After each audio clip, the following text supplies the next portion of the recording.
on behalf of the men and women of the United States Air Force, and to all members of the U.S. Space Force, congratulations on the historic event in Semper Supra. I look forward to continuing our work to protect U.S. and allied interests in air and in space. And now it is my great pleasure to introduce the first Chief of Space Operations, my good friend, General J. Raymond.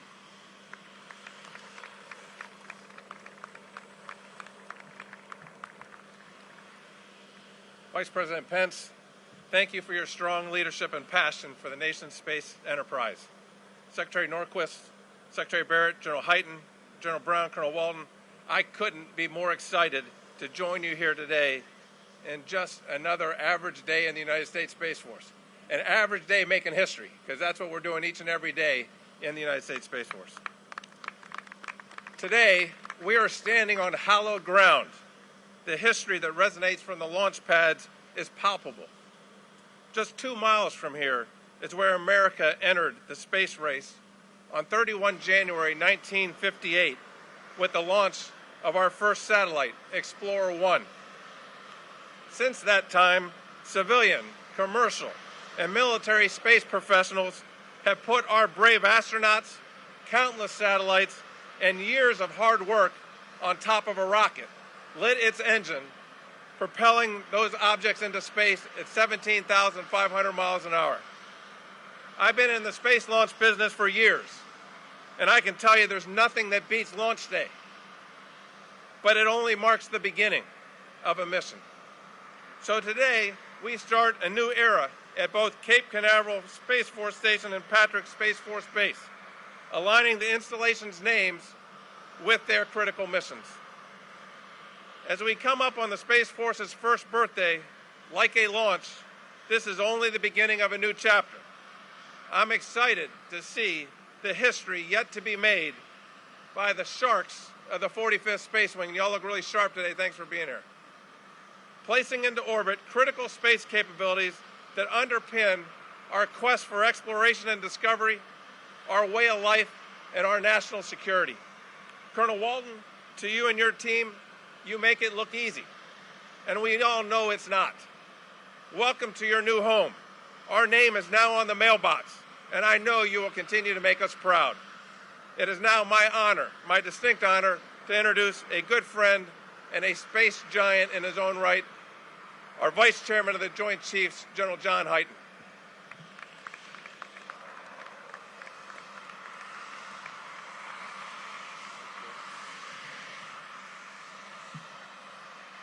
Wow, it is good to be in Florida.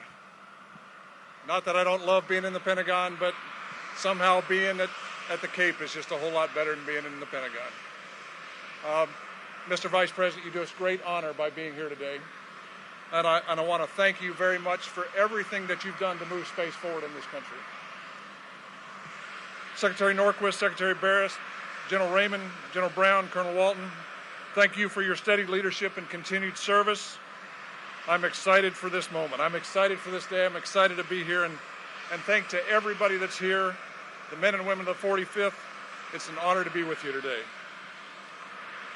Little over 63 years ago, in 1957, General Bernard Schriever, the father of Air Force Space and Missiles, said, "Our safety as a nation may depend on our achieving space superiority. Space superiority may be more important than air superiority in the battles of the future." He said this at a time when the total population of the space catalog was 0.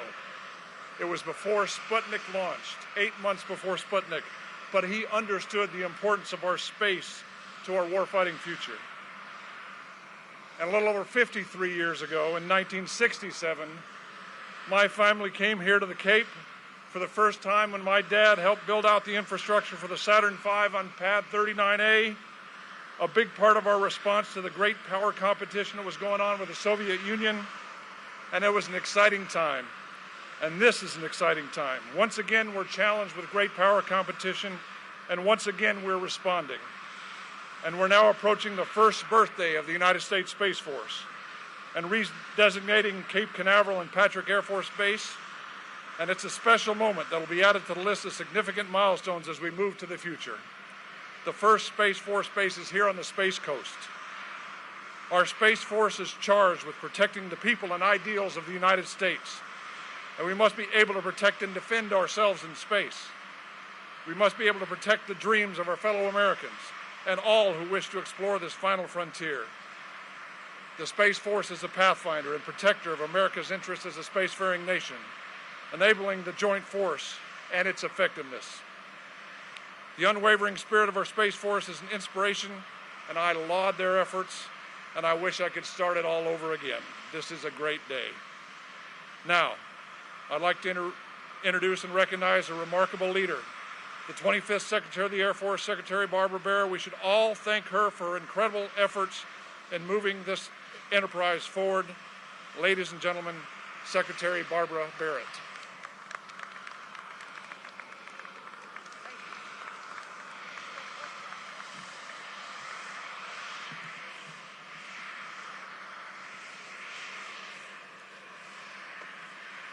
Thank you, General Hyten. It is fitting that historic Cape Canaveral and neighboring Patrick Air Force Base make history again today.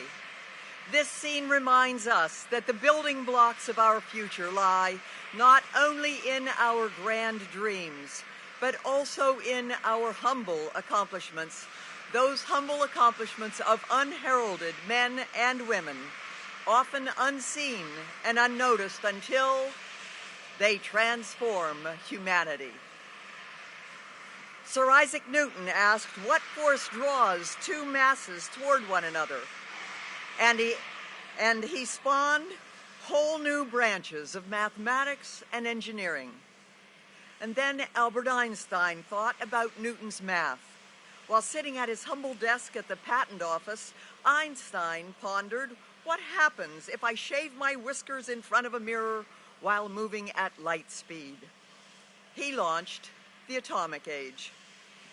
When Neil Armstrong chose his words, that's one small step, did he recognize that crowning achievements of humanity rarely come in standalone, grand leaps?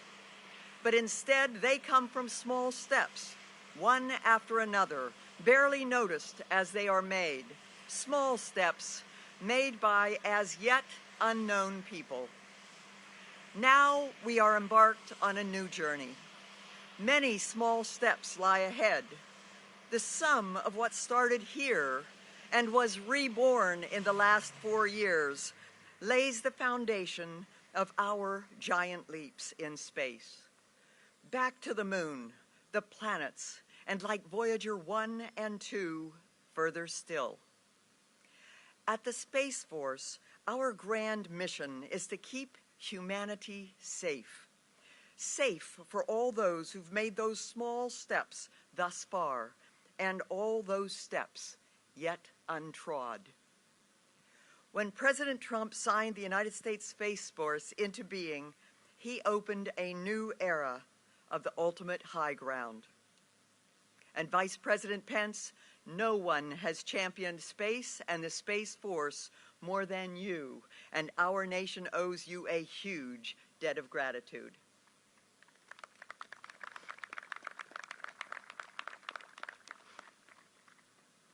Another ardent advocate of this Space Force is Deputy Secretary David Norquist, who links each step of the Space Force to the National Defense Strategy.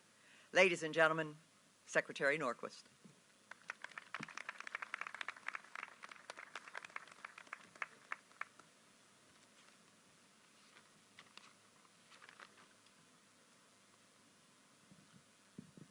Thank you, Mr. Vice President, for inviting us to join you for this ceremony. It is an honor to be here with you, Secretary Barrett, General Brown, General Hyten, General Raymond, and Colonel Walton for today's unveiling. Our nation cherishes its history. We scrutinize mistakes, celebrate successes, and value the lessons we learn. While our past strengthens us, what defines our nation is how we look ahead. We innovate by nature and anticipate based on our experiences, qualities that have made our science and technology sector top-notch. They are why we are prepared to address any challenge. The National Defense Strategy is an excellent example of how we lean forward to face future challenges. Our strategy recognizes the rapidly changing nature of warfare. Deterring the high-end fight requires us to be ready to adapt while staying one step ahead of the problem. During World Wars I and II, war moved from land and sea to include undersea and air. Today, our battle space has expanded again. Recognizing that future conflicts will include the cyber and space domain, we elevated U.S. Cyber Command.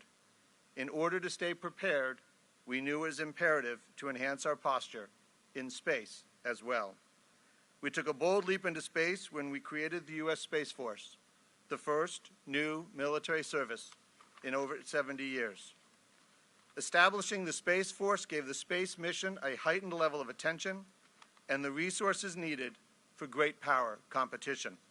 It shows us where we need to go as we develop the capabilities suited for space as a warfighting domain.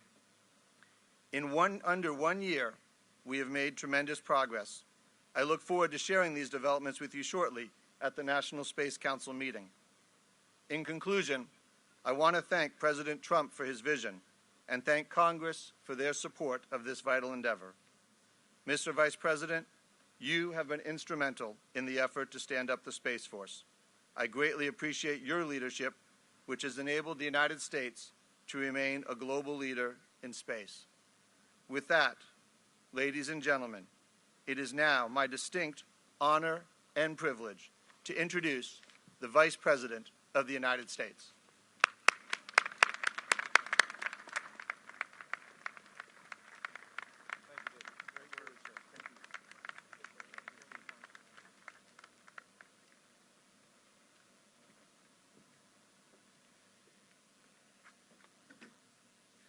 Well, thank you, Deputy Secretary David Norquist, for those gracious words.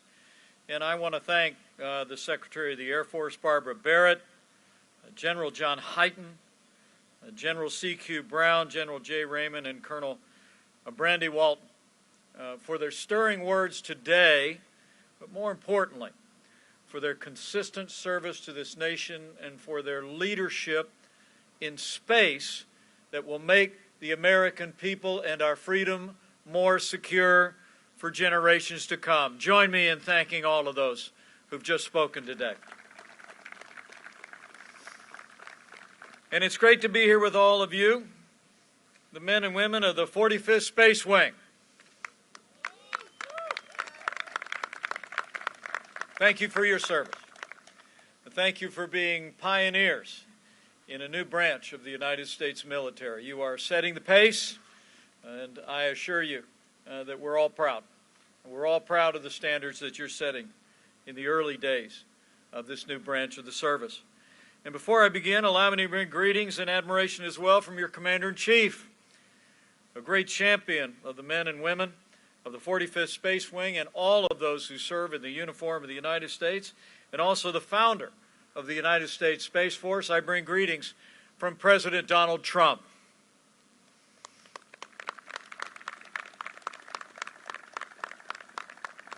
Before I begin, and we make history, which General Raymond said is pretty much what you do in the Space Force every day, I wanted to mention an extraordinary American who's been on the hearts of people all across this country over this past week.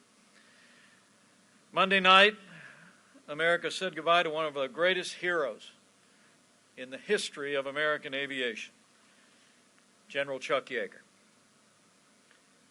General Yeager was a man with the right stuff, came from a humble background, became a war hero, shot down 13 times by Nazi aircraft, he shot down 13 Nazi aircraft, thank you, was himself shot down as well. He flew more than 150 military planes, a total of more than 10,000 hours, in 2 different wars. He broke the sound barrier, and he set an extraordinary standard of heroism to American aviators that would follow ever since. We mark his passing this week at 97 years of age, still with a sense of national loss. And as I spoke to the President this morning about the dedication of these two installations, he directed me to begin immediately to identify future Space Force bases that can be renamed in the honor of the service and character and leadership of General Chuck Yeager, and so we will do.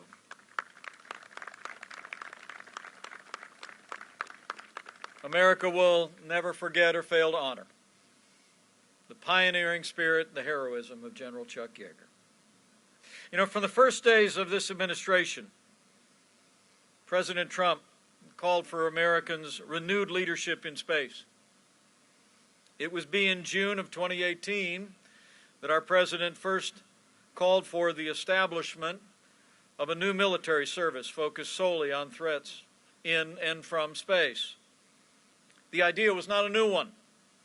For some 50 years, successive administrations and military leaders had discussed a new branch of our military, dedicated to ensuring national security in space, but time and again, those efforts went by the wayside. I submit to you, for all the kind remarks made for your Vice President from this podium today, it is a tribute to the leadership of President Donald Trump that just a year and a half after he called for the Space Force, he signed the Space Force into law, creating the first new branch of the American military in more than 70 years.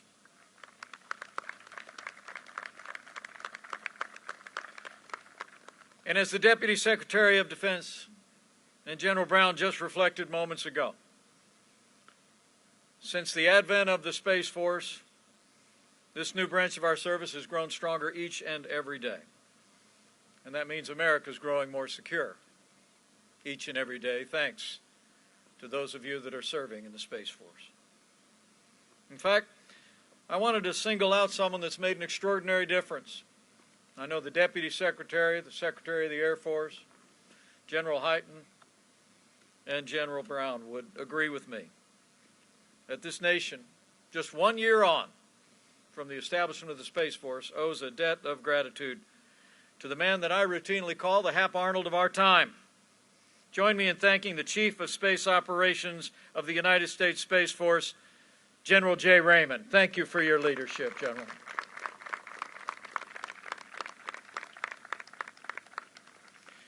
This spring, Secretary Barrett and I had the great privilege of attending the graduation at the United States Air Force Academy in Colorado. It was an inspiring moment. Those cadets had gone through a challenging time, as every American has in this past year. But we were also there when I was told that in a typical year, roughly 20 cadets choose to go into space operations, but this year, 86 cadets stepped forward and were commissioned as officers in the first class of the United States Space Force. And it was my honor to be there, as I know it was yours, Secretary. And I don't have to tell those of you in uniform, our progress in space security is more important than ever. Because as you all know here on the Space Coast, the United States faces emerging competition and emerging threats in space. Countries like China and Russia. And those threats are only growing each day. Space is a vacuum. But America is not operating in a vacuum as we exercise a leadership for our security and for our highest ideals of freedom in the outer expanse of space. The space race that began in the 1950s right here on the Space Coast continues to this very hour. We're in the lead, but we're not alone. The United States will never seek conflict. We will always seek peace through strength. But as I've observed in tabletop exercises and in briefings with all the distinguished military leaders gathered here today, we must recognize, as our President has, that space itself represents a warfighting domain. And we will be prepared to defend our nation and defend our freedom in space with the United States Space Force. So on behalf of your Commander-in-Chief, I just urge all of you in uniform, stay on mission, be vigilant, take care of your people, mind the unifying chain of command. Especially those of you in the 45th Space Wing, remember, everything that you are doing today is establishing the standards and the practices for tomorrow. So I encourage you to serve this nation, as you have throughout your careers, with excellence and with integrity, as I know most certainly you will. Which brings me to the very special announcement today, and the reason why I just had to stop after I got off of that airplane to have a word with each and every one of you. At this time, I'd like to ask the Space Force Honor Guard to step forward onto the platform and be prepared for the unveiling.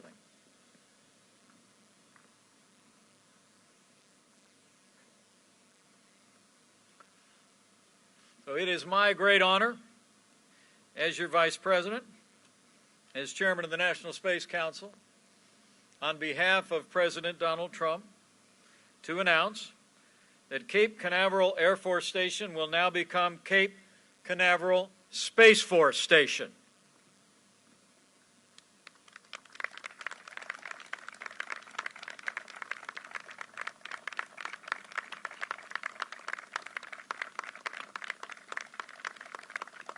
And just down the road, I'm also pleased to announce an Air Force base named for another pioneering general who actually founded the Army Air Corps.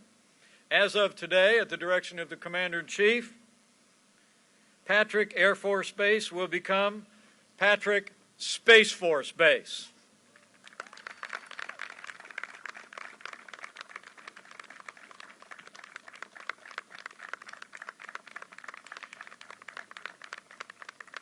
Today we make history with the first two installations in the history of the United States Space Force to bear the name of this new branch of the service. It is a great day for our military, it is a great day for Florida, and it is a great day for America.